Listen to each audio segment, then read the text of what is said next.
Bom, boa noite, pessoal. Muitíssimo obrigado pela presença de todos e todas. Hoje nós estamos aqui para realizar esse encontro virtual, um debate sobre a cadeia do mel no território Vales Solidários. Nós vamos ter Fátima Torres, né, uma agricultora. Eu vou fazer uma apresentação um pouco mais detalhada daqui a pouco.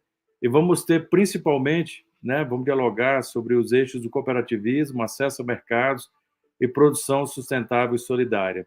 Então, esse é o nosso tema, a grande discussão. De novo, eu agradeço a todos em pleno sábado, né, início dessa noite bela e calorosa, pelo menos aqui para a gente, e agradeço a todos a presença. Nós vamos ter mais ou menos uma duração de 1h30, né, no máximo, desse encontro, e vamos aproveitar bastante a experiência de Fátima, mas antes disso eu queria só também agradecer, né, as organizações Aldeia Mundo, Apialto, Vale Solidários e Cooperagropap e a Unicafes, né, pela iniciativa de trazer, na verdade, proporcionar esse encontro. E como que esse encontro funciona? Ele, na verdade, nós estamos fazendo uma transmissão via YouTube e vocês poderão interagir, né, por chat no YouTube, e nós vamos pegar, né, compilar todas as perguntas e colocar aqui para a Fátima para a gente fazer um debate. Então, fiquem à vontade, interajam, né, porque essa proximidade, essa facilidade que a gente tem de dialogar pelo chat ajuda bastante, inclusive a Fátima, a direcionar um pouco mais a sua fala. Bom, gostaríamos também de agradecer todas as organizações, aqueles que estão representando as organizações que estão fazendo parte, né? O mandato do deputado Patrus Ananias, muitíssimo obrigado pelas contribuições, pelo apoio que vocês têm feito, né? Que o mandato tem feito a cadeia, né, do mel nos Vales Solidários, a Associação Comunitária Novo Cruzeiro, a Pialto, a Universidade Federal, né, dos Vales de Jequitinhonha e Mucuri, a Emater, o Conselho Municipal de Caraí, Cooperativa Agroecológica da Agricultura Familiar, Apiário São Francisco, Aldeia Mundo, Escola Família Agrícola, o curso técnico, né, nós temos aqui também alunos, né, do curso técnico em agropecuária, Cooperativa de Apicultores e Agricultores Familiares do Norte de Minas Gerais, Associação dos Apicultores de Frei Gaspar, Cooperativa de Agricultura Familiar, Apiários Casa Verde e vários apicultores que estão aqui, né, brilhantando de fato esse encontro. Bom, agradecer também, né, a Unicafes Minas e a Unicafes Nacional por de fato estar dando apoio, né? Fátima, inclusive, vai falar um pouco mais quem é essa organização que congrega as várias organizações, as várias cooperativas de agricultura familiar e economia solidária, né, de Minas Gerais e do Brasil inteiro.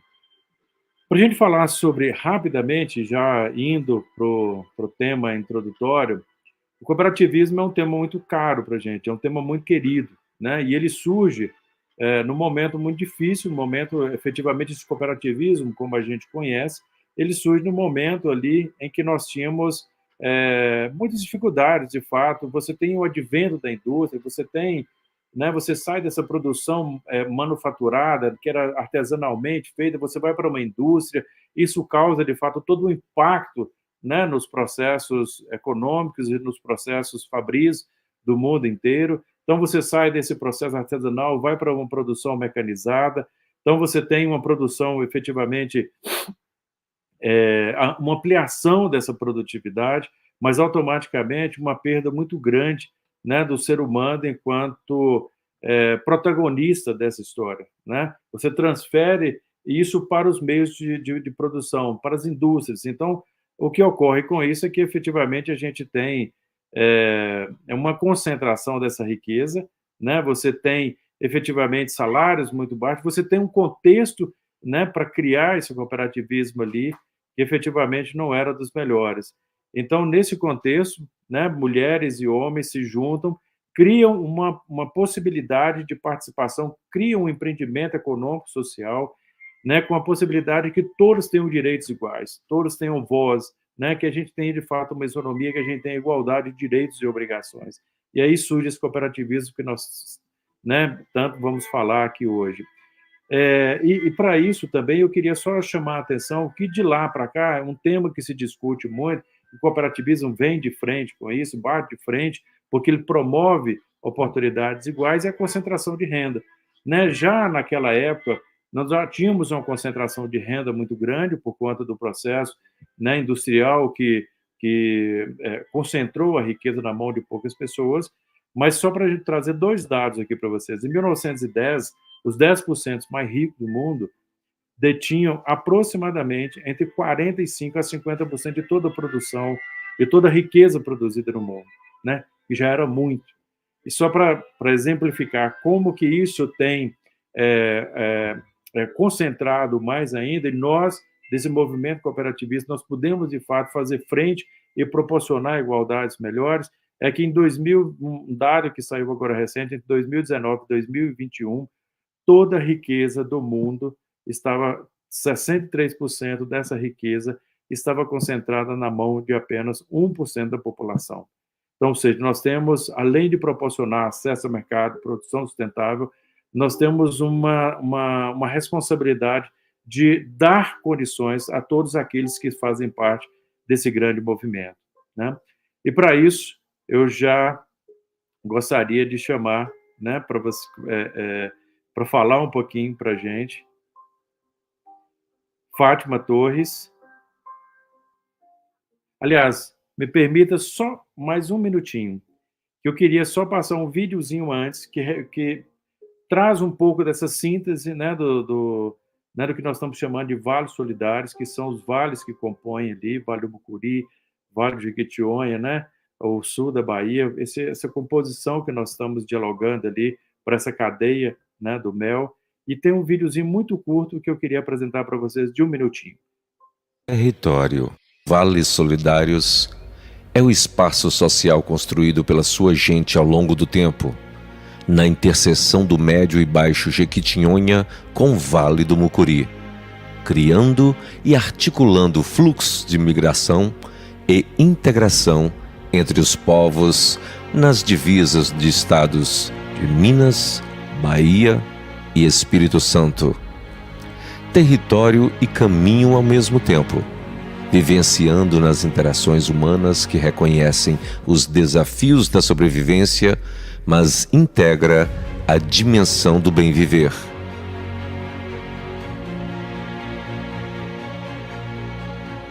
É desenhado no ir e vir dos povos, mesclando o que há dali com o que há de acolá. Traz em sua gênese a característica de ser transição, espaço por onde historicamente transitam pessoas com suas respectivas famílias, culturas, histórias e sabedorias.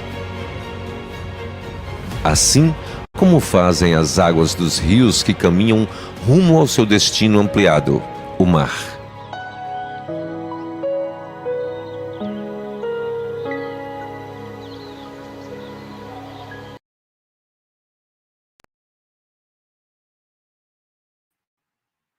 Bom, o vídeo que vocês acabaram de assistir é uma síntese de um trabalho que foi feito no Vale do Mucuri, Jequitinhonha, né, em parceria Aldeia Mundo, GEPAF, Universidade Federal, né, do Vale do Jequitinhonha, Mucuri, e a Unicafes Minas, que foi um trabalho que começou em 2022 com o objetivo de contribuir com o planejamento produtivo e comercial das cooperativas, e que de lá para cá tem tido vários desdobramentos, né, várias, inclusive, atividades, como, por exemplo, desdobramentos desse diagnóstico que foi feito, que nós estamos criando, né, um grupo de atores, né, dos vales, estão criando uma cooperativa, uma associação, né, de técnicos com a finalidade de compor essa visão mais agroecológica, mais dessa produção sustentável, associativista e cooperativista, para assessorar esses empreendimentos, né, fortalecimentos de algumas parcerias, como, por exemplo, a parceria com o mandato, né, do deputado federal Patrus Ananias, parceria com a Universidade Federal, entre outros. E a ideia é que a gente continue, de fato, né, continue com essa parceria, continue fortalecendo essas iniciativas.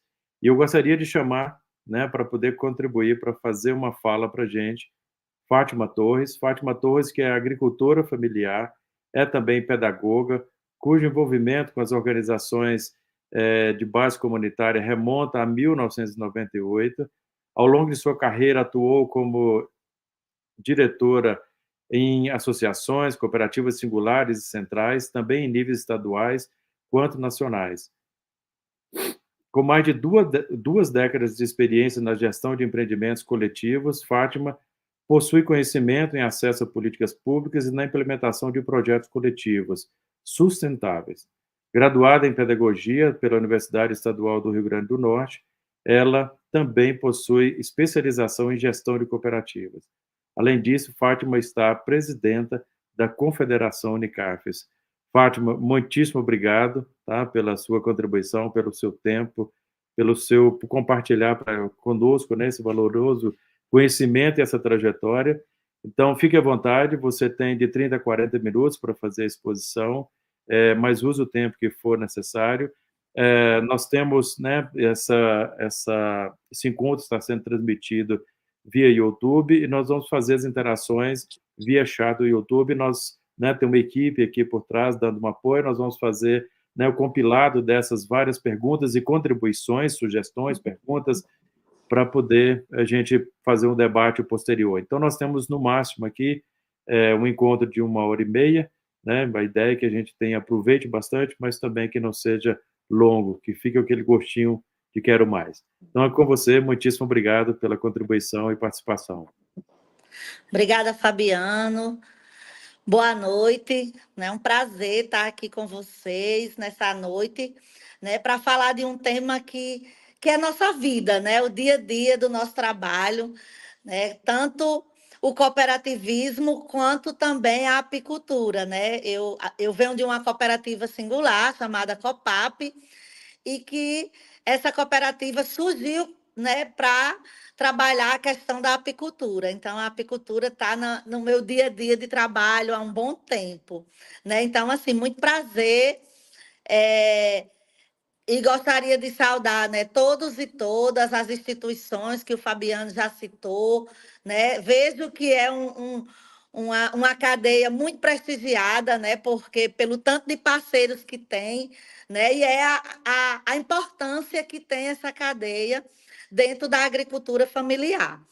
Então, vamos iniciar, né, essa conversa falando da nossa organização do cooperativismo, né, que é a nossa Unicafes. Então, assim, para vocês que ainda não sabem, né, que organização é essa? A Unicafes, ela foi criada em 21 de junho de 2005, né, é uma rede de cooperativas de cooperativas ligada à agricultura familiar, né, e à economia solidária, né, que se organizam e vem se organizando ao longo dos seus quase 20 anos, com o intuito de garantir serviços, né, e serviço, infraestrutura e de representar institucionalmente e também comercialmente suas cooperativas. Então, assim, a Unicaf surgiu a partir da insatisfação da gente não se sentir representado pelo atual sistema, na época, que representava as cooperativas do Brasil. Então, estava lá todo mundo, né, lá dentro de uma mesma organização e a agricultura familiar e a economia solidária, mesmo que ficava lá sem voz. E aí, por conta dessa necessidade, a gente criou a Unicafes, e aí, desde do seu surgimento, né, a luta pela terra, pela produção sustentável, pela preservação do meio ambiente, a questão de gênero, de etnia, da juventude, da sucessão rural, sempre teve muito presente, né, nas discussões e nas construções que a Unicafes vem fazendo. Para vocês terem uma ideia, recentemente, nós conseguimos aprovar e mudar o nosso estatuto e orientar agora a nossa base, né, que todas as cooperativas filiadas à Unicafes têm que ter paridade de gênero e juventude, né, porque nós temos essa preocupação com a sucessão das nossas cooperativas, a sucessão rural e a participação das mulheres, né? Então, aonde é que está a Unicafes a nível nacional? Nós temos sede em Brasília, né? E estamos atuando em 20 estados, aproximadamente com 700 cooperativas, dessas 462 de produção e comercialização da agricultura familiar. Então, quais são as características das cooperativas da Unicafes, né? Então, em sua maioria, nossas cooperativas, elas são municipais, territoriais, a área de abrangência. Uma coisa que a gente não abre mão é a autogestão, né? A autogestão, o controle das nossas organizações tem que ser pelas mãos dos agricultores e das agricultoras, né? Das famílias. A gente tem uma característica de ter muitos parceiros, muitas parcerias locais, está ali caminhando junto com o movimento social, né? Temos uma forte relação com as políticas públicas, existe um dinamismo econômico, uma gestão democrática, e aí tem uma coisa que nas cooperativas a gente trabalha muito, é a questão das cadeias produtivas, né? E aí a apicultura, como nós vamos falar hoje à noite, é uma delas que, ao longo da história da Unicaf, sempre nós tivemos várias cooperativas que trabalham com apicultura, com cajucultura, com café, com castanha, enfim, né? Uma infinidade de cadeias produtivas. Que essas cadeias produtivas, o trabalho das cooperativas vem sido agregar valor aos produtos dessas cadeias produtivas, e uma coisa que a gente não tira de vista é a questão da produção sustentável, né? Uma produção limpa, mesmo que não seja o ideal que seja com selo de orgânico, mas se não for com selo de orgânico, a gente trabalha a questão da consciência agroecológica, da sustentabilidade, das agroflorestas, do agrocaatinga, da preservação do cerrado, então, assim, da Amazônia. Então, assim, a gente tem um trabalho, né, está na nossa, digamos assim, na nossa raiz, que as cooperativas da agricultura familiar organizada e acessando o mercado, ela tem um dever de casa, que é trabalhar a qualificação da nossa produção sustentável. E aí, assim, que representação é essa, né? Então, essa nossa representação política e institucional é desde a incidência nas políticas públicas, o acompanhamento. E aí eu trouxe aqui para vocês alguns exemplos de conselhos que a Unicaf faz parte, né? O CONSEA, o CONDRAF, a SENAPO, então, o Conselho Nacional de Aquicultura e Pesca. Então, assim, esses conselhos, eles trabalham com o monitoramento, o acompanhamento das políticas públicas, e aí é importante a participação nossa, lá representando a agricultura familiar e a economia solidária, além da incidência que a gente faz, né? Seja no Congresso, no Senado, nos nossos estados, né? Então, assim, a nossa orientação para que as estaduais se envolvam, né, na incidência, na representação das suas cooperativas e dos seus cooperados e cooperadas, né? E aí o outro braço, né, que é o braço comercial, é mais recente a nossa atuação, mas a ideia é que a gente também represente as nossas cooperativas enquanto uma associação nacional, uma confederação nacional, também no formato comercial. Como é que se dá isso, né? Aproximando comprador das nossas cooperativas, fazendo com que os produtos de nossas cooperativas participem dos circuitos de feiras. Aí eu vou dar um exemplo aqui de um circuito curto, como as feiras municipais, as feiras estaduais, os espaços de comercialização, né? E aí isso traz a visibilidade dos produtos, né? A gente hoje já trabalha com mais de 100 produtos de cooperativa e a gente quer chegar a 100% de todos os produtos que as cooperativas produzem, a gente está estimulando, ela está nos circuitos. Circuitos curtos, circuitos longos, acessando as compras públicas, exportando, estando no mercado privado, nacionalmente. Por quê? Porque a cooperativa ela tem esse potencial de acessar diversos canais de comercialização. E esses canais, eles são fundamentais para a sustentação lá da família que está produzindo, da agroindústria que está beneficiando. Então, essa vertente comercial é muito no sentido da representação, desse suporte. Tem horas que a Unicaf Nacional está fazendo comercialização, representando, tem horas que está aproximando o comprador lá do produtor, né, através da sua cooperativa. E tem uma estratégia mais recente que nós estamos trabalhando, que é a montagem e a digamos assim, o estímulo que os estados tenham os empórios da agricultura familiar. Aí a gente vai clicar e vai passar um videozinho desse empório, que é só um exemplo de uma loja pequenininha. Você volta e clica que ele vai passar o vídeo. É um exemplo de uma loja pequenininha que a gente pode ter em qualquer município, numa capital, mas que está fazendo esse link dos produtos da agricultura familiar com o consumidor final. Vamos ver se a gente consegue passar esse videozinho. Vai? Vai não. Vou ficar devendo o vídeo, porque na minha apresentação ele passava. Não sei por que não está passando. Olhe que a tecnologia tem horas que não vai. Mas é isso. Esse empório aí é um exemplo do empório de Brasília, mas a gente tem estimulado e tem Unicafes que já tinha empório, como o de Natal, como o de Salvador, o de Maceió, o de Curitiba, né? E tantos outros que com certeza estão surgindo e vão surgir ao longo desse ano.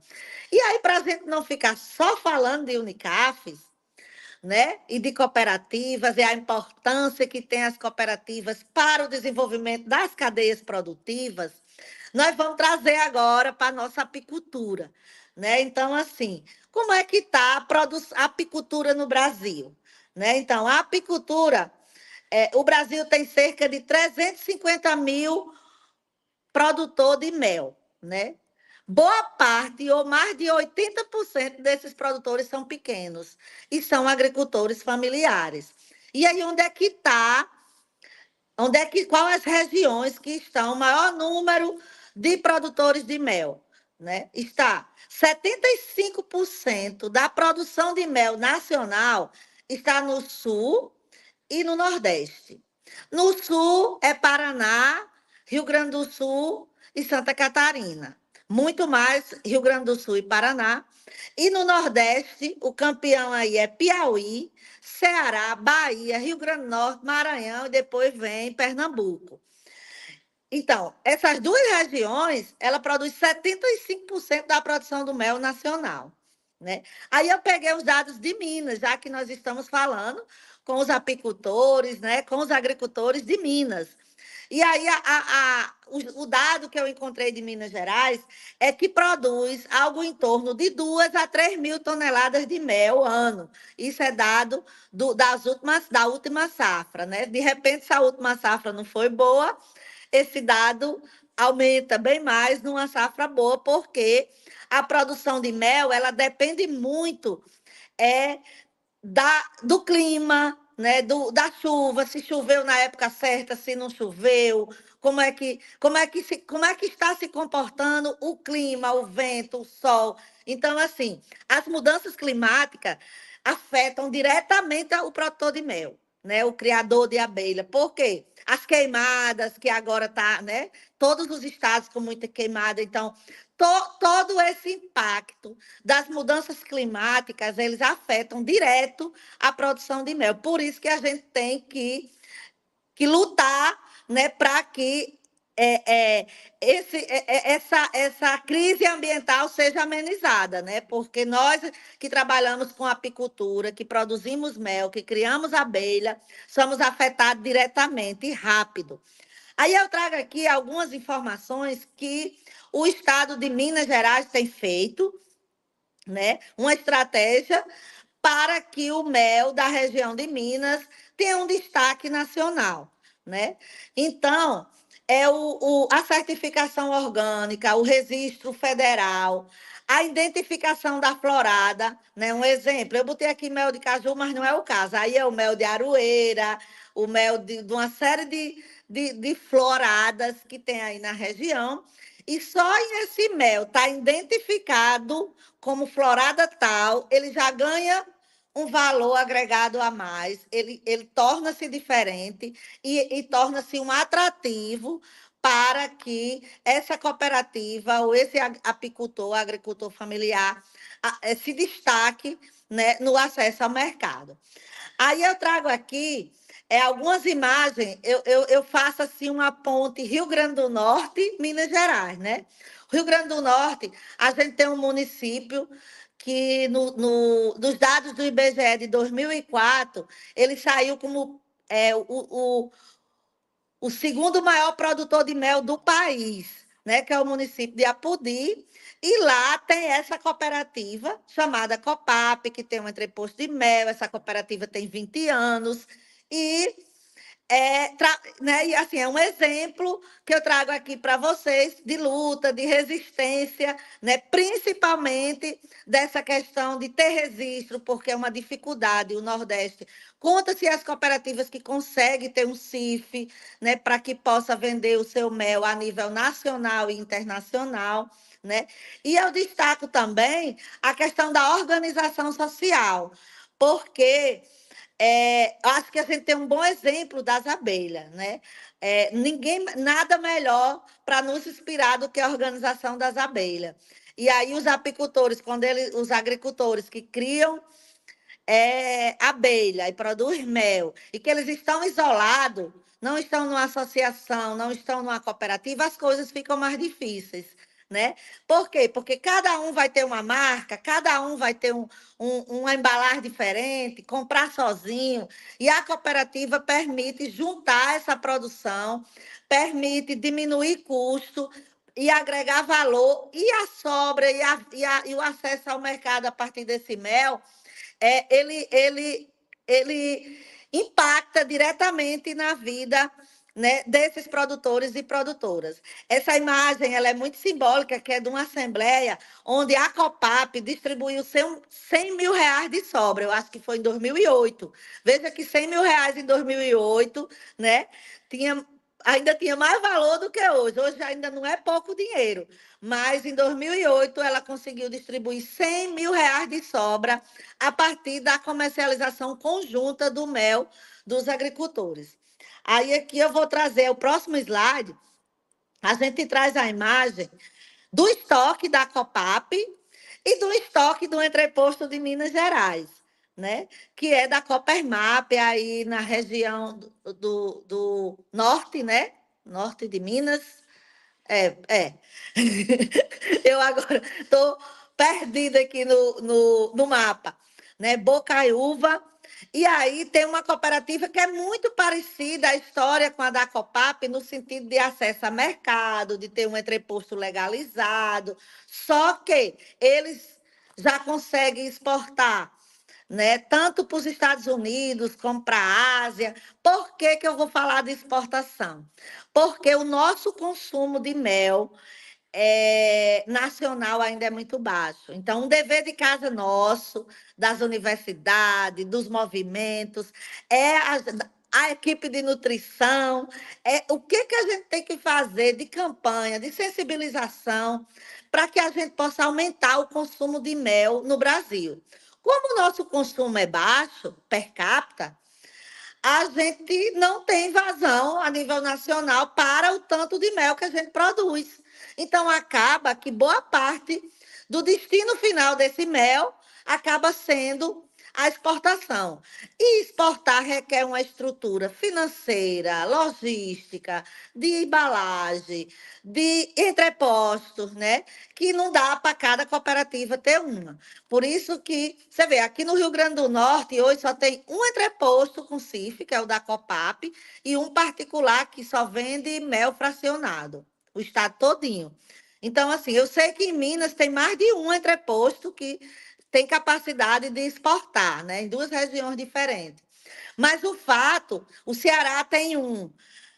O fato é que boa parte do mel exportado, se não for pelas estruturas das cooperativas, quando é pelas estruturas das empresas, acaba saindo por Santa Catarina, pelo sul do país, né? E aí, muitas vezes, o mel do Nordeste, o mel do Cerrado, o mel da nossa região, que tem um sabor diferenciado, um sabor bom, diferente, não é um mel de uma florada só, ele serve para blendar, mudar o sabor de outros méis, tanto aqui no Brasil, como o mel de laranjeira, como também fora do Brasil. Então, o nosso mel é muito comprado, né, para misturar, né, para dar sabor a outros méis. Então, a gente tem que ganhar por essa riqueza, né, que é o sabor e a história das floradas que é produzido esse nosso mel.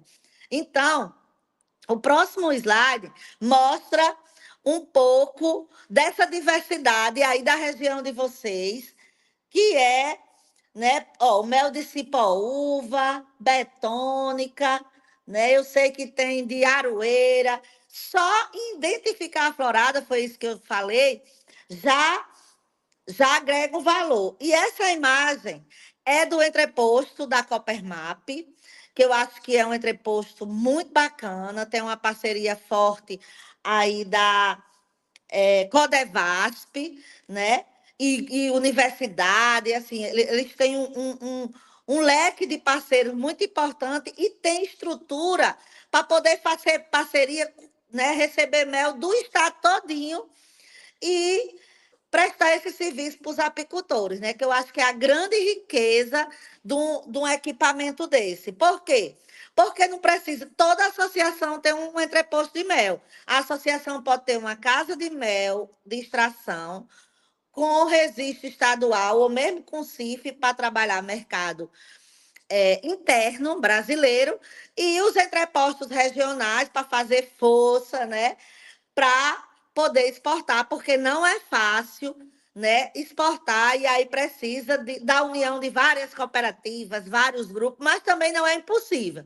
A prova é que essas duas cooperativas que eu trouxe hoje à noite como exemplo, todas duas, a Copap já exportou, está se preparando para voltar a exportar, e a Coppermap está exportando nesse momento, né?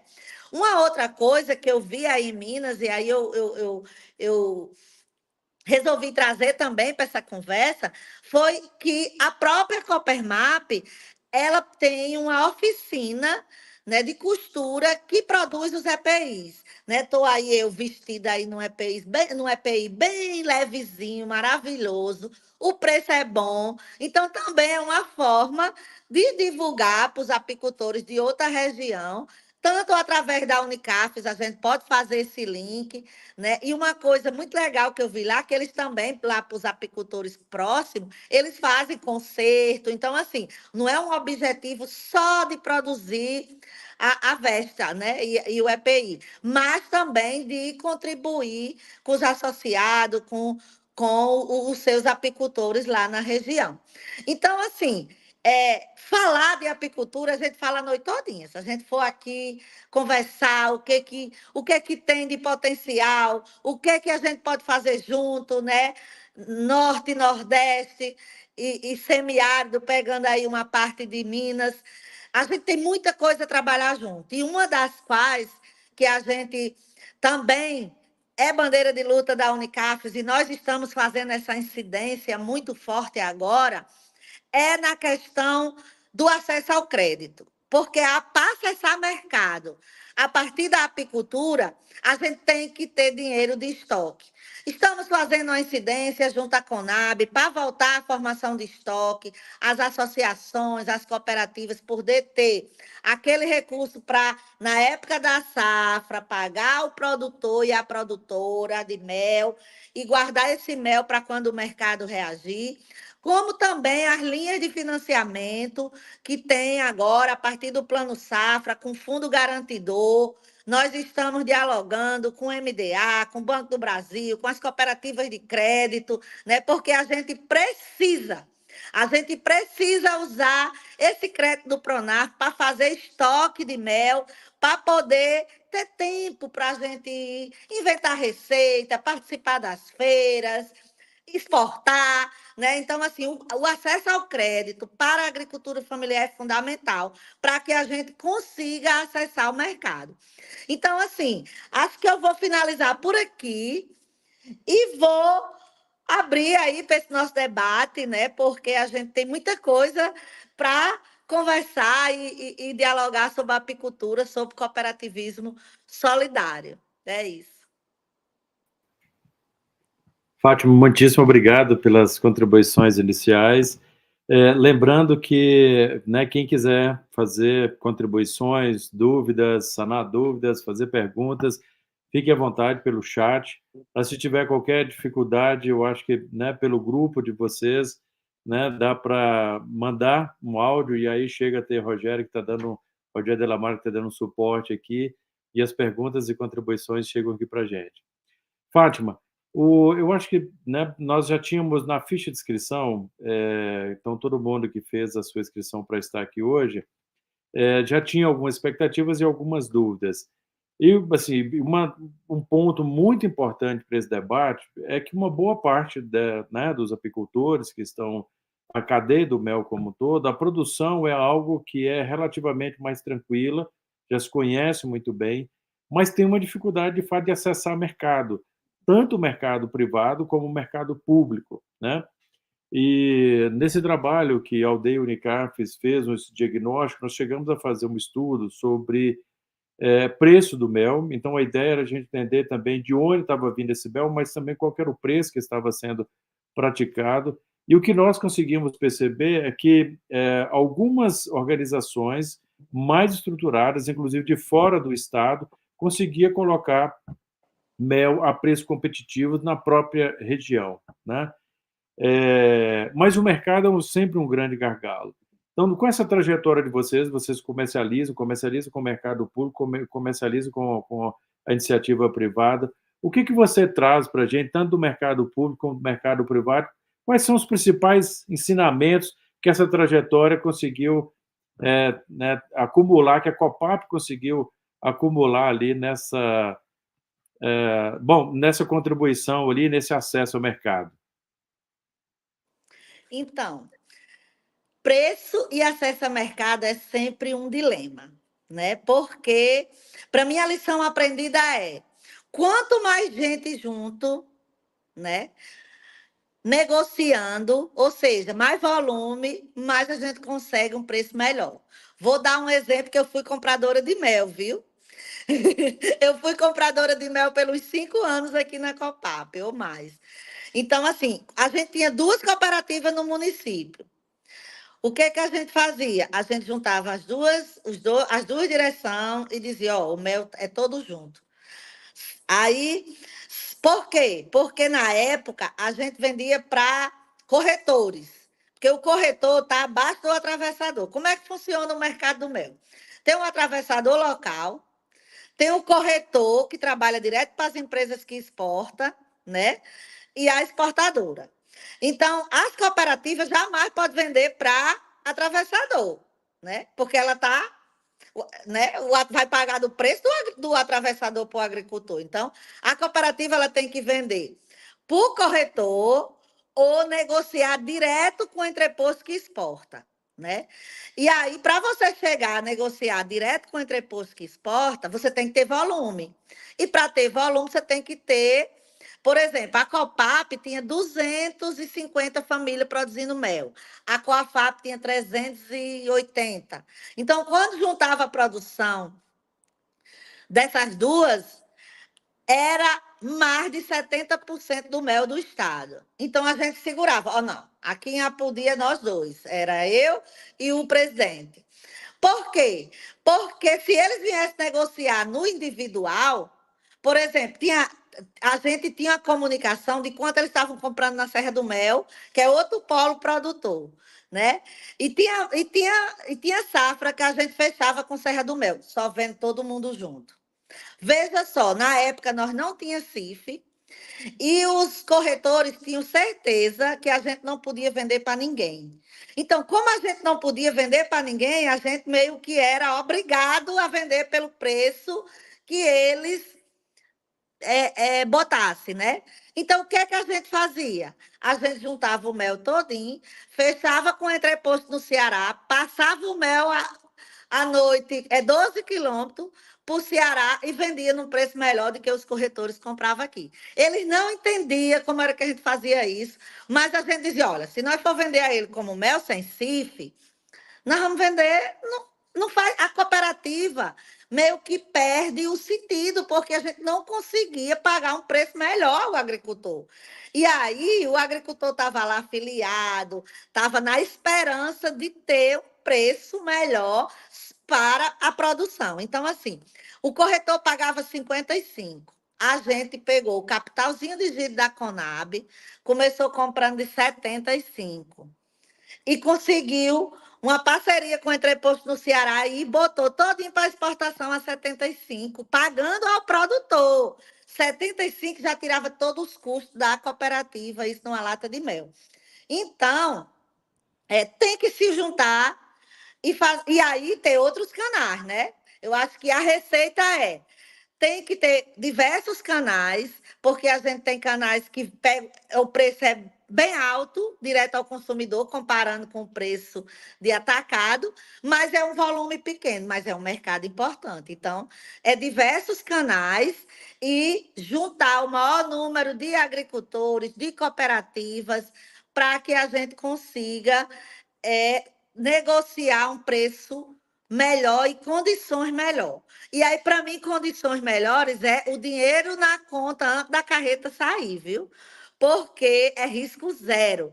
E a gente não pode correr risco, porque se numa carrada de mel dessa a cooperativa não receber o dinheiro, pronto. Até você ganhar credibilidade de novo, 20, 40 anos, né? Então, tem que ter cuidado. Bom, Fátima, então, acho que um resumo que eu poderia, de fato, é primeiro, né, se fortalecer enquanto grupo, porque individualmente a gente perde capacidade de negociar, né? E o interesse, de fato, das melhores compras, ele também envolve volumes. Agora, as pequenas, claro que as pequenas comercializações, né, o mercado local, ela tem essa venda para o consumidor direto, ela também tem uma margem interessante. Então, compor, na verdade, essa comercialização, esse acesso ao mercado de várias frentes, de várias formas para poder chegar até o consumidor final. É isso? Isso. E aí, uma metodologia interessante é o apicultor que tem 10 latas de mel, filiado à cooperativa, ele tem que vir e receber o dinheiro na hora. Aquele que tem 100, recebe o dinheiro de 50 e as outras 50 deixa para quando a cooperativa fechar, né? Então, assim, não é que é tratamento, tratamento de acordo com a condição, né? Porque aquele apicultor que tem 5 latas de mel, ele não pode deixar para receber com 30 dias, né? As condições dele não permitem. E aí, aquele apicultor que está mais estruturado, ele recebe uma parte e deixa outra parte. Então, assim, aqui na nossa região isso funciona bem direitinho. Gente, eu queria aproveitar a oportunidade e registrar aqui, nós temos algumas, né, presenças importantes aqui, né, de pessoas históricas que têm construído, de fato, a cadeia do mel de longa data. Então, o senhor Ivaci, muitíssimo obrigado, Geilson, né, e tantos outros aqui, Wellington, André, acho que André da Universidade, muitíssimo obrigado, André, um pesquisador importante, né, que tem feito contribuições aqui para a cadeia do mel. Muitíssimo obrigado, André, pela participação. Bom, dando sequência, Fátima, nós temos mais algumas perguntas aqui, e uma delas está relacionada, porque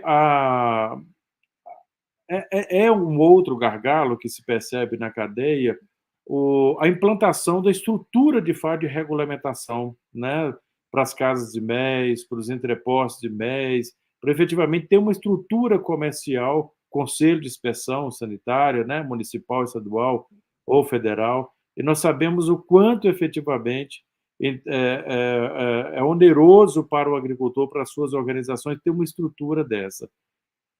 E aí eu já adianto que eu acho que aqui nós temos dois vieses aqui, que é o primeiro, que é do ponto de vista, de fato, do investimento, que ele é caro, né? Ele requer uma estrutura, e o segundo é que essa estrutura cara, ela não é simplesmente uma estrutura, né, porque o investimento é caro, né? Possivelmente tem um outro arranjo que por trás disso, que é garantir reserva de mercado para as grandes organizações com capacidade de ter entreposto, entre outros. E nós sabemos, efetivamente, mas com evidente, né, com muita força e trabalho coletivo, é possível superar esses gargalos. O que você acrescenta nesse debate, Fátima, sobre os custos de regulamentação da cadeia do mel como um todo? E Então, como superar essas dificuldades? Então, as redes e as cooperativas é uma alternativa, né? Como eu falei, não dá para cada comunidade, cada associação ou cada agricultor ter uma estrutura de entreposto. De casa de mel, de extração, dá para né, ser mais local. Mas o entreposto, além da estrutura de montagem ser cara, mas mesmo assim a gente consegue financiamento, né? Tem diversas políticas que a gente pode acessar, seja estadual, seja federal. Mas além de montar a estrutura, tá lá o prédio todo bonito, né? Assim, com não sei quantos mil metros quadrados que é exigido, né? Com todo o aparato, a legislação ela muda demais, né? Ela é feita para que o pequeno não consiga ter. Então, quando a gente consegue montar o entreposto, está lá, aí muda o negócio, muda a legislação, uma nova exigência. E aí, hoje, nós estamos assim, numa condição que a especialidade de ter um CIF é tão grande que não dá para ter sem ter uma universidade colada do lado.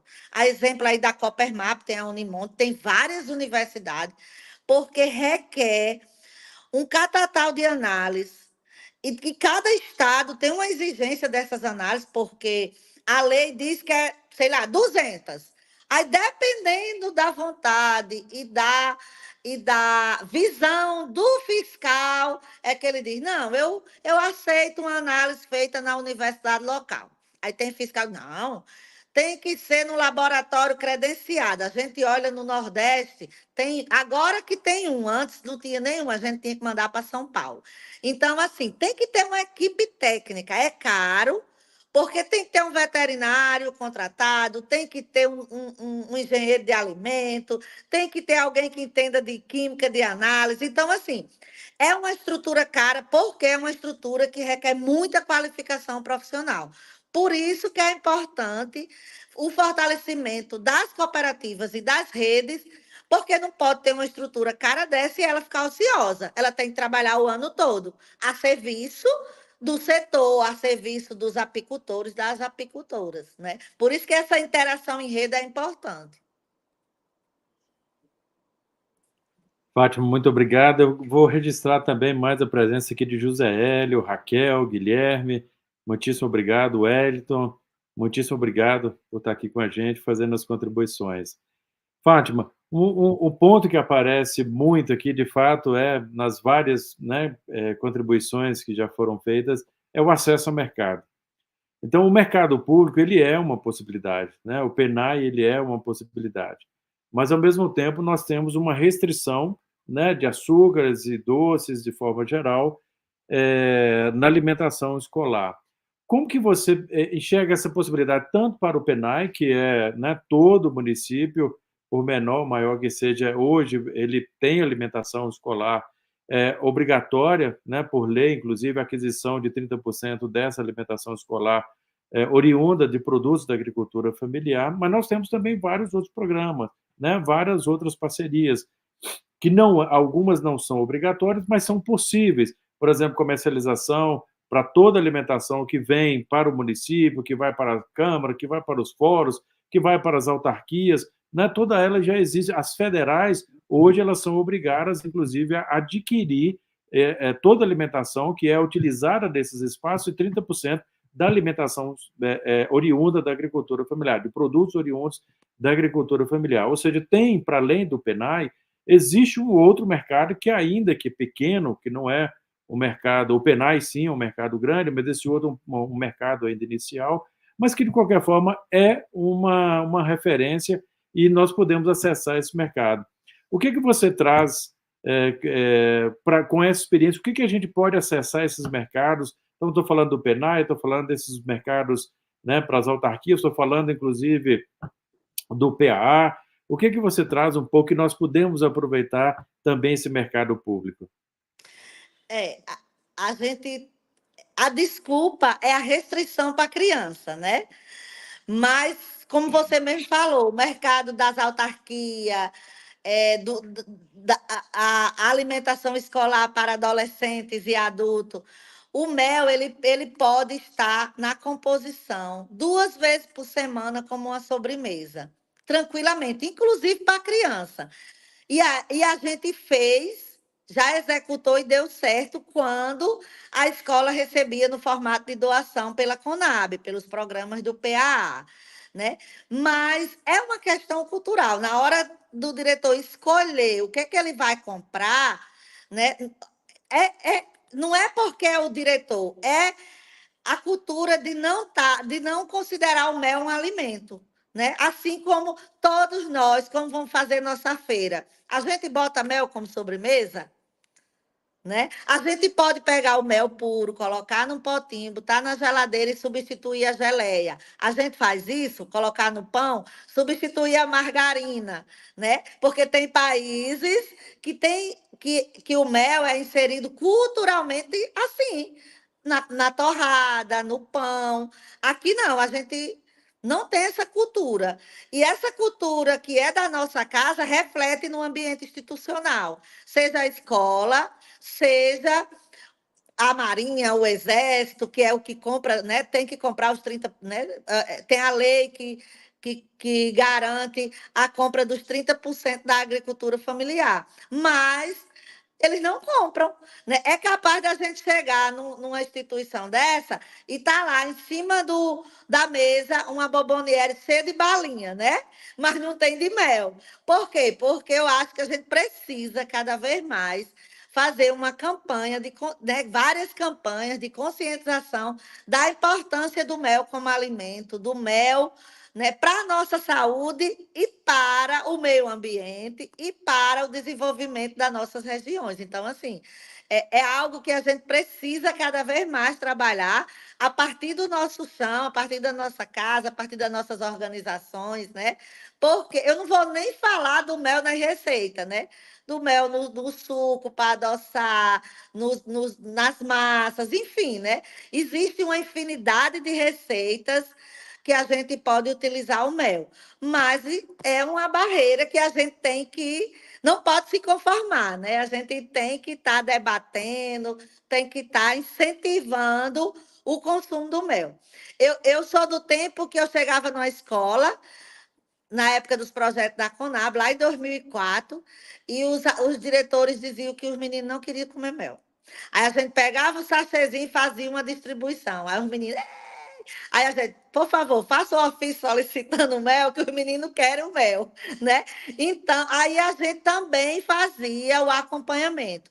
Cheguei muitas vezes em escola, 7 da manhã, e estava lá mel com bolacha. Tá errado. O mel era uma sobremesa depois de uma alimentação salgada. E aí, nós, como produtor, a gente tinha que fazer esse trabalho. Porque depois ia dizer que os meninos não queriam o mel. Porque não dá para a criança chegar em jejum, né? Assim, muitos deles sem ter comido nada, aí tem lá uma bolacha creme crack com mel. Não, Na composição da merenda escolar, o mel é uma sobremesa depois da comida salgada. Mas é isso, é um trabalho que a gente tem que estar fazendo diariamente. Bom, registrar também aqui, obrigado, Fátima, Rubens Farias, secretário de Agricultura de Alcobaça e presidente da Cooperativa Agroecológica. Então, Rubens, muitíssimo obrigado. Essa é uma parceria, né, que o Vale Solidários tem aproximado esses vários territórios. De fato, acho que juntos somos mais fortes e vamos conseguir, de fato, fortalecer a cadeia do mel.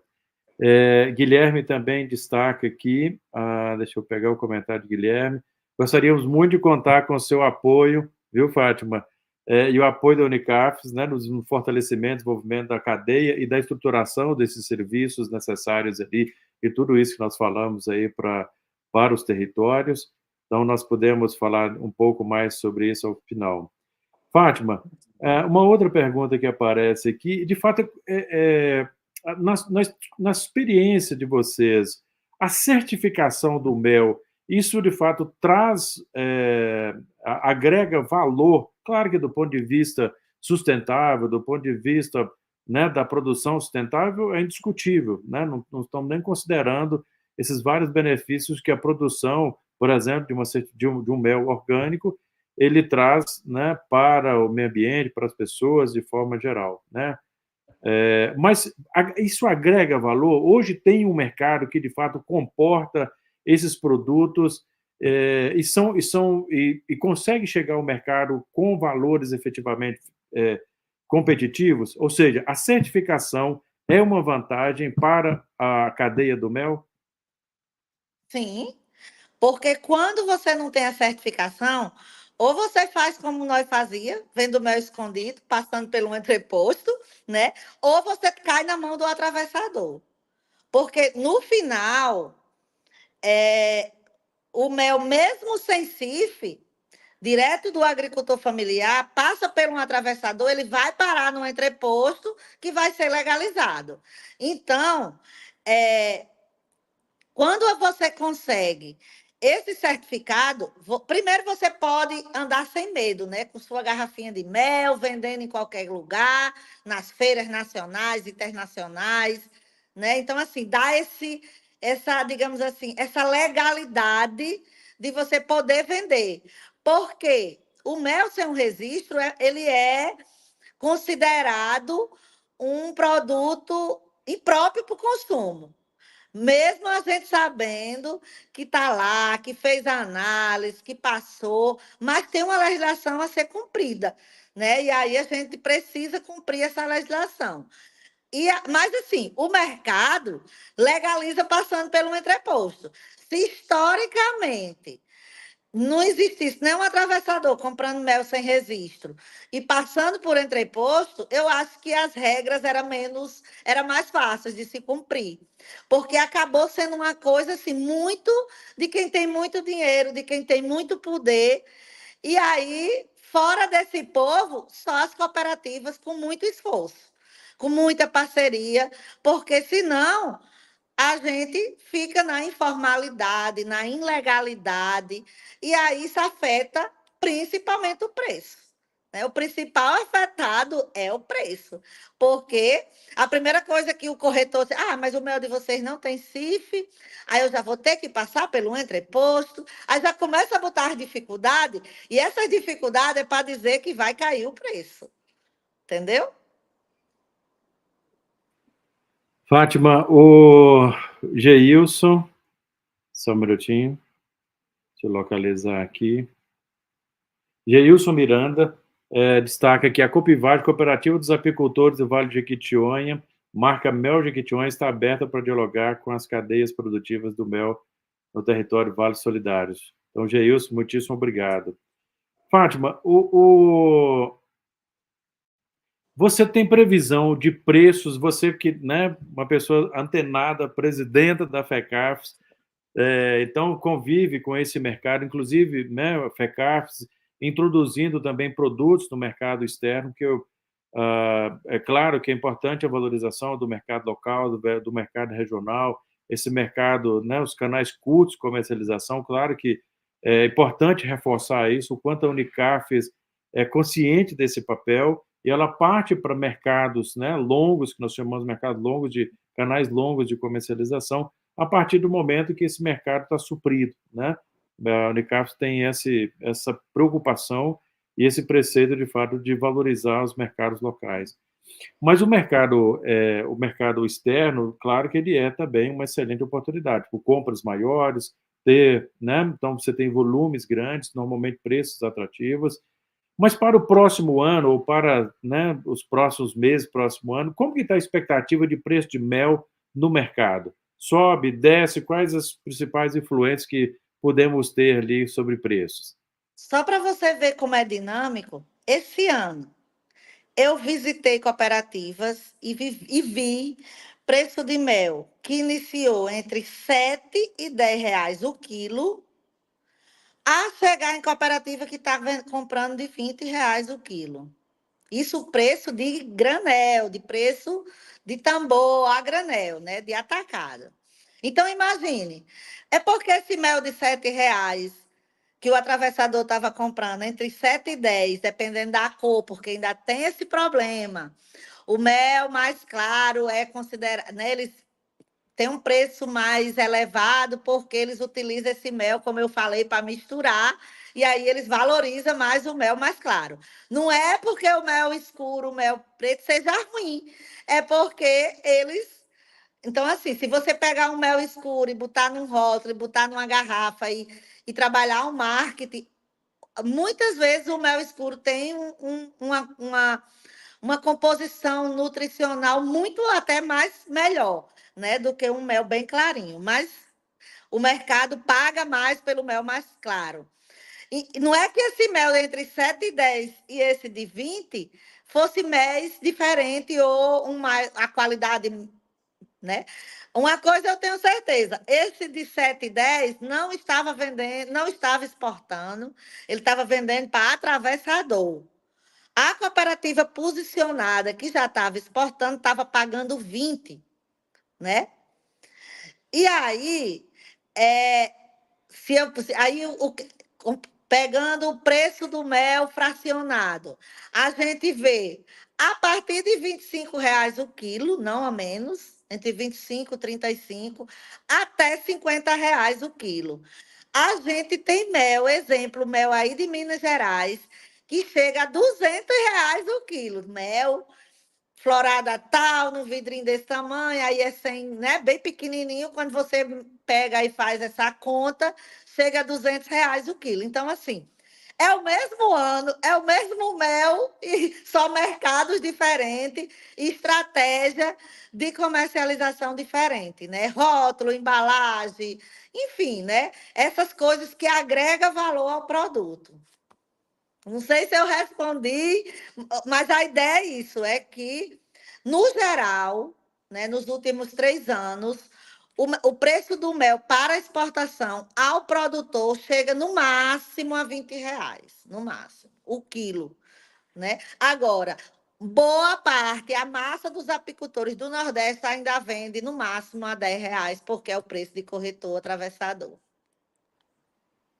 Então, ou seja, se conseguirmos organizarmos para superar esses elos, né, esses atravessadores que tem na cadeia do mel, nós conseguimos ter preços melhores.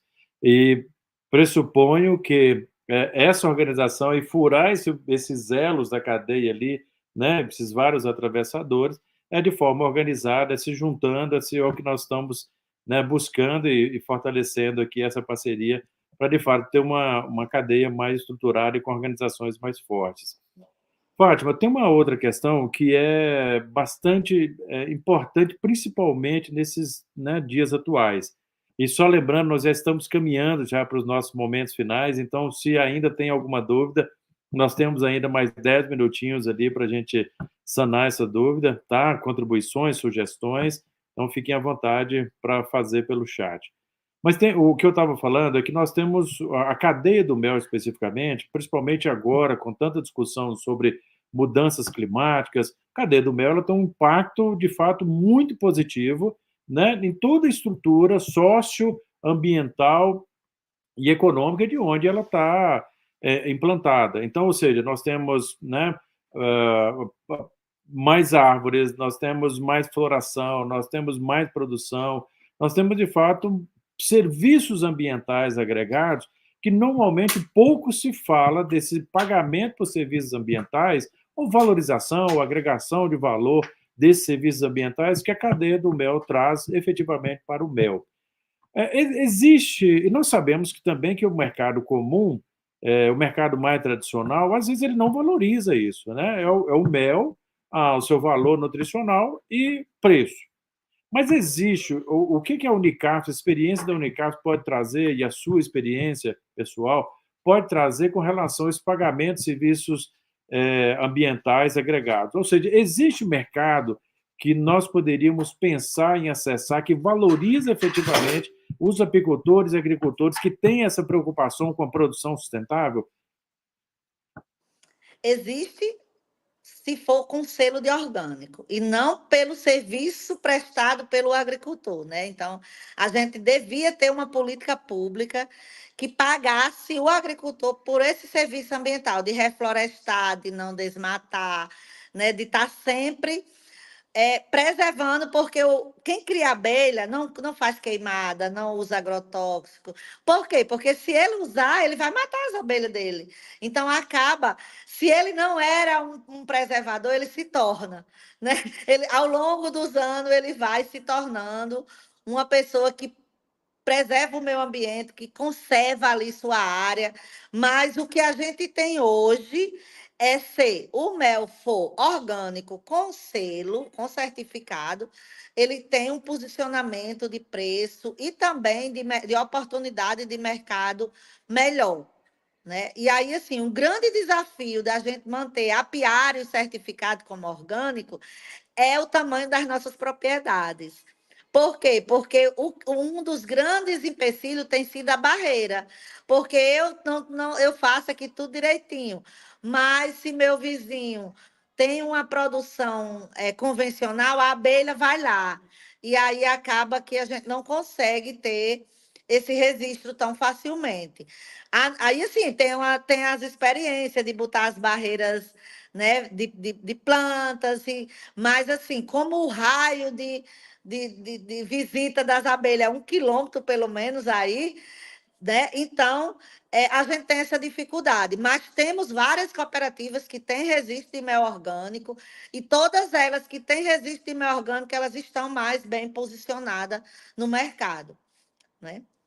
Eu queria falar também de um detalhe que eu esqueci, que é a história das embalagens, né? Nós que estamos no Nordeste, a gente tem muita dificuldade de encontrar, de ter embalagens sustentáveis para os nossos produtos, e principalmente para a apicultura, né? Produtos da apicultura, seja o mel, seja e também a importância do apicultor não ficar só no mel, né? Que ele também vá para outros elos da cadeia, como os produtos, que eu não gosto de dizer subproduto, eu acho que é coprodutos, né? Que é o própolis, o pólen, a geleia real. Existe um mercado interno forte para esses produtos. E a gente ainda tem poucos entrepostos, e boa parte dos produtos, desses produtos derivados da cadeia da apicultura, que estão nas farmácias, que estão no supermercado, ainda é de grandes empresas e não de cooperativas. Então, é uma oportunidade. E aí a embalagem pesa, ter um químico responsável, um engenheiro de alimento pesa, mas a gente precisa despertar para colocar nos nossos projetos, para a gente ter profissionais que atendam mais de uma associação, mais de uma, ou seja, uma rede, mas a gente precisa que mais apicultores produzam pólen, própolis, geleia real, né, para que haja uma diversidade maior nos produtos da cadeia. Fátima, RD Apicultora pergunta o seguinte: quais caminhos mais acessíveis de crédito para investimento na estrutura do beneficiamento, ou até mesmo para ampliar a produção? Então, né, infraestrutura e, de fato, produção. Hoje, quais são os caminhos mais, vamos chamar, mais acessíveis de acesso a esse crédito? Não vou dizer mais acessível, vou dizer mais viável. Porque o mais viável é o Pronaf Agroindústria, né? Por isso que agora, nesse Plano Safra, a gente conquistou esses fundos garantidores, tem um pelo Sebrae, tem pelo BNDES, e aí a gente precisa discutir e acessar para que nossos apicultores tenham acesso a esse Pronaf Agroindústria, porque um juro de, acho que é 1,5% ao ano, né? No máximo isso ao ano, com 3 anos de carência, 5 anos para pagar. Então, é esse o crédito que é viável para o agricultor e a agricultora familiar. E a gente precisa quebrar essa barreira e acessar esse crédito, né? Fátima, muitíssimo bem lembrado dos fundos garantidores, que eu acho que é uma novidade, né, efetivamente, que nós, né, que fazemos, estamos próximo da agricultura familiar, né, e pela agricultura familiar. Eu acho que é importante nos aproximarmos mais desse debate. Então, ou seja, é um fundo que dá um suporte maior, automaticamente reduz, né, a possibilidade de inadimplência e também, com menor inadimplência, a probabilidade também de termos taxas, né, compatíveis com a nossa expectativa e com a nossa realidade são muito maiores. Então, muito bem lembrado dessa possibilidade. Tá? É porque Bom, antes, é sim, porque antes os bancos diziam que não financiava a cooperativa porque a gente não tinha garantia real. Ou seja, para mim pegar 500 mil, eu tenho que ter 500 mil numa conta ou ter um imóvel em nome da cooperativa com escritura pública que valesse 500 mil, para botar lá como garantia. Hoje, esses fundos é para ser o garantidor de 80% desse financiamento. Então, fica aí só 20%, né? Aí fica mais fácil. bom, Stephanie Maressa coloca aqui que tem interesse do PECSOL para a cooperativa de Itambacuri, se é possível. Deixa eu ver o que mais que apareceu. A Stephanie também fala, Unicafes, né? Como entrar em contato com vocês? Então, acho que vale a pena, de Genês, registrar a presença aqui do nosso querido Genês, da Unicaf Santa Catarina. Que Estamos legal. juntos. Então, muitíssimo obrigado, Genês. É um prazer, viu, ter você conosco aqui. Então, brigadão. Mas, Fátima, só antes da gente, porque de fato a conversa está dinâmica e está gostosa aqui, sobre o PECSOL, como que é possível, não é possível, e como que esse grupo pode estreitar relações de parcerias com a Unicafes? Como que efetivamente podemos tirar algum encaminhamento aqui de estreitar essa relação com essa organização tão importante, tão relevante no Brasil, que é a Unicafes? Então, as cooperativas desse grupo, que ainda não são filiadas à Unicafes, eu convido a se filiar, né, através da nossa Unicafes estadual aí, no estado de Minas Gerais. Estando filiado aí, né, o presidente é seu Getúlio, tem uma turma aí muito boa, né, na Unicafes Minas. Estando filiado aí, automaticamente está afiliado à Nacional. Por quê? Porque as filiações, elas são assim, via estadual, né? Fortalece a organização estadual e se filia na nacional. E o PECSOL é gerido exatamente pelas Unicafes, em parceria com as Unicafes estaduais. Mas a gente ainda não tem orçamento para atender nossas 700 cooperativas. Isso é importante a gente dizer, né? Por quê? Porque a gente ainda está acessando o recurso do SESCOP como um projeto piloto. Então, imagine que a gente só tem financiamento para a gente trabalhar com 100 cooperativas. A gente tem 700, então é muitas que vão ficar de fora, né? E aí, assim, eu queria fazer um registro que a Unicafes Nacional tem uma equipe muito boa, né, de diretores e de assessores, e aí, assim, o meu companheiro de dirigente da Associação Unicafes, é aí do estado de Minas, é o companheiro Cido, que vem da Grande Sertão. Então, é o companheiro que pode estreitar esse diálogo com vocês aí na região, né? Porque tanto fala, a nossa executiva é assim, nós temos dois instrumentos, que é a associação, que o Cido está presidente, eu sou tesoureira dele, e é a confederação, que eu estou presidente e ele é meu tesoureiro. Então, é uma coisa só, né? Então, assim, a forma de vocês interagir com a Unicafes é através da estadual, através dos nossos assessores, Fabiano. Ó, Fabiano é assessor, assim, como é que eu falo? Nem que ele não queira, né? É o nosso assessor aí, juntamente com Maíra. E também, para esse grupo específico, nós temos uma estratégia de fóruns regionais, né? E a gente tem um fórum, né, da apicultura. Esse fórum só se reuniu uma vez, a gente está querendo fortalecer ele. O que é isso? É a gente ter um fórum nacional que se encontre a cada 2 meses, a cada 3 meses, só cooperativa que trabalha com apicultura. A pauta é o quê? É preço, é gargalo, é certificação, mas a gente já fez um piloto esse ano, né? E vamos continuar essa estratégia. Aí, independente de você estar com diálogo muito forte com a estadual, estando filiado, através das nossas redes, nosso Instagram, nosso YouTube, vocês vão ter acesso à data desses nossos encontros. E aí eu já estou fazendo convite para vocês fazer parte desse Fórum Nacional de Apicultura ligado à Unicafes. Cooperativas que produzem mel, que, que estão na rede Unicafes. Né? Que aí esses encontros são virtuais, mas são muito bons para a gente estreitar as relações e fortalecer a nossa rede.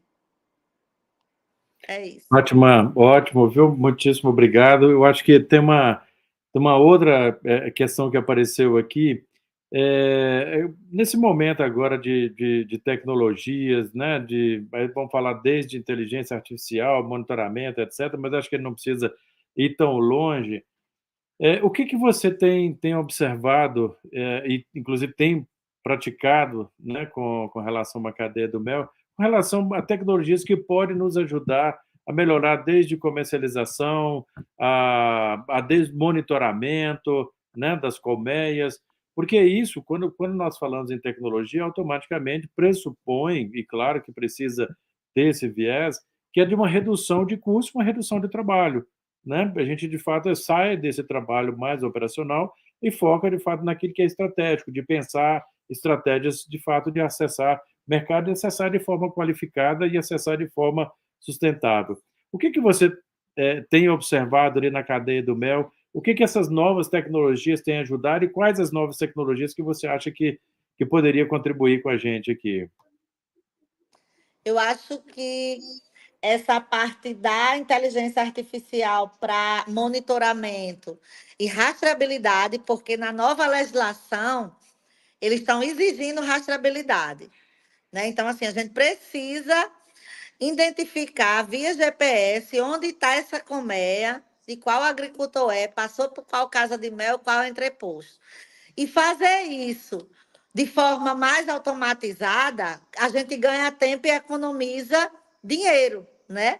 Então, imagina aí você ter um sistema, um programa que você baixa as imagens de satélite e você marque esses pontos e que faça esse monitoramento tudo de forma mais automatizada, né? Então, eu sonho com isso. Eu acho que as universidades estão aí para estudar e fazer parceria com o setor, né? E também a questão de embalagem. A gente precisa de tecnologia para a embalagem sustentável. Não dá para a gente vender ouro em plástico.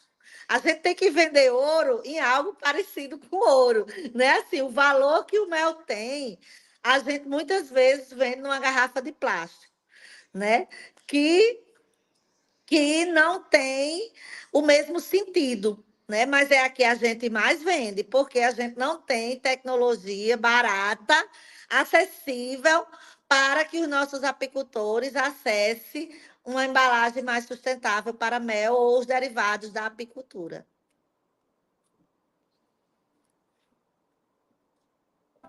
Fátima, uma questão que apareceu agora recente, eu acho que aí, de fato, nós vamos... aliás, tem mais duas aqui, não para de chegar novas demandas aqui, mas que bom, viu? Novas dúvidas. O seguinte, as cooperativas ainda, né, localizadas ali nos vales, ainda não estão filiadas. O que você sugere? Quais os próximos passos ali para a gente ter essa aproximação com a Unicafes Minas e automaticamente fortalecer a cadeia e fortalecer a estrutura cooperativista, porque aí nós estamos falando também de fortalecimento da cadeia. Eu acho que a gente tem que provocar uma reunião dessa região com a Unicafes estadual, né? E estreitar essa relação, colocar o interesse de participar da Unicafes. E é isso, eu acho que a partir de uma reunião virtual a gente já consegue startar um início de uma relação que com certeza será duradoura. Já encaminhei, viu? Fátima, a Ana Maria Gomes, Casa Verde, ela fala o seguinte: a Lei 14.639, que é a lei que institui a Política Nacional de Incentivo à Produção melífera e ao desenvolvimento de produtos e serviços apícolas e meliponícolas de qualidade. E a pergunta dela é o seguinte: a lei, efetivamente, contempla a apicultura. Na prática, o que essa lei garante para o nossa senhora, apicultor? Você conhece bem dessa lei? O que de fato ela consegue trazer de benefícios para os apicultores? Olha, está se constituindo uma legislação nacional para meliponicultura, né? Porque tudo misturado não dava certo. Acaba que era exigido muito só das apes e não da meliponicultura, né? Então, hoje, através do selo Arte, né, e daquele projeto da Rota do Mel, está se constituindo, por exemplo, no Rio Grande do Norte, a gente já tem uma associação. Você veja, a associação vendia o mel dela em feira na França e no Brasil o mel era considerado um negócio impróprio. Por quê? Porque ele era do movimento do Slow Food e ia participar das atividades. E aí, assim, é uma associação de jovens aqui de Jandaíra, no Rio Grande do Norte. E aí, assim, está sendo adequado uma legislação para meliponicultura, né? Mas, digamos assim, com menos pressão do setor, porque realmente a meliponicultura hoje no Brasil é muito mais um hobby e produção para o setor, assim, é como se fosse não um alimento, mas uma coisa medicinal, um alimento medicinal, um remédio medicinal, e acaba que não teve muita pressão do setor. Hoje já se consegue fazer um registro do estabelecimento para meliponicultura com mais facilidade do que para a apis, né? E também essa questão das distâncias, porque a meliponicultura, em sua maioria, as abelhas, elas não atacam, né? E aí também tem essa facilidade. A gente cria em casa, né? Na área, no quintal, né? Tem uma diversidade, né, de abelha nessa modalidade aí dentro da meliponicultura. Fátima, muitíssimo obrigado. Tá? Gostaria de agradecer também a Cooperar Agropap, Aldeia Mundo, Apialto, e também ao mandato, né, do deputado Patrus Ananias por ter, de fato, propiciado esse encontro. Agradecer a Unicafes,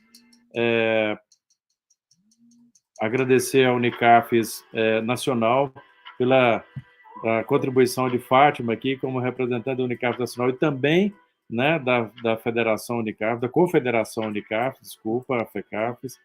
Então, Fátima, muitíssimo obrigado. Tá? Eu espero que, de fato, tenha sido muito proveitoso para os apicultores. Para a gente foi ótimo, né, ter tido a oportunidade desse encontro e conhecer um pouco mais sobre essa experiência. Então, a todos, né, que participaram, a todas as organizações, a todos presentes, a todas e todos, muitíssimo obrigado. Vamos estar fazendo outros encontros. Queremos, já fica aqui, né, um grande encaminhamento aqui, mas já fica também como encaminhamento aqui a nossa aproximação, né, com esse fórum de debate, discussão com a cadeia do mel, ligado à Unicaf aqui no Brasil inteiro. Então, muitíssimo obrigado. Vamos também buscar aproximação com o nosso grande parceiro, Aparecido, CIDO, né, porque também para fazer essa interlocução com a Unicafes Minas. Entendemos a importância da Unicafes, né, tanto do contexto estadual como do contexto nacional, aproximação e o fortalecimento que efetivamente a Unicafes tem para esse perfil de cooperativas, né? A Unicafes efetivamente tem esse olhar para as cooperativas da agricultura familiar e sabemos o quanto a Unicafes, de fato, tem contribuído para o desenvolvimento e fortalecimento dessas cooperativas. Então, muitíssimo obrigado. Fica as palavras finais. Eu gostaria também de aproveitar e agradecer Rogério Delamare, viu que não tem medido esforços ali, mesmo a gente sendo sem ainda ter recurso financeiro, nós tivemos durante um período, mas quando os recursos, né, o projeto finalizou, as ações continuaram. O Rogério tem sido, de fato, um grande incentivador. Então, Rogério, muitíssimo obrigado. Continue firme e forte na luta. Te agradecemos ali por toda a contribuição. Fátima, contigo as últimas palavras e fica o nosso agradecimento especial. Obrigado. Então, foi um prazer, né, estar aqui com vocês nessa noite e dizer que estou à disposição, fico à disposição enquanto Unicafes Nacional, enquanto rede de cooperativas da agricultura familiar e da economia solidária, para a gente continuar esse debate assim mais próximo, né, com as cooperativas aí da região, né? Eu amo Minas, eu acho que a região de vocês é maravilhosa e sei do potencial que ela tem para a apicultura e para tantas outras cadeias, né, da agricultura familiar.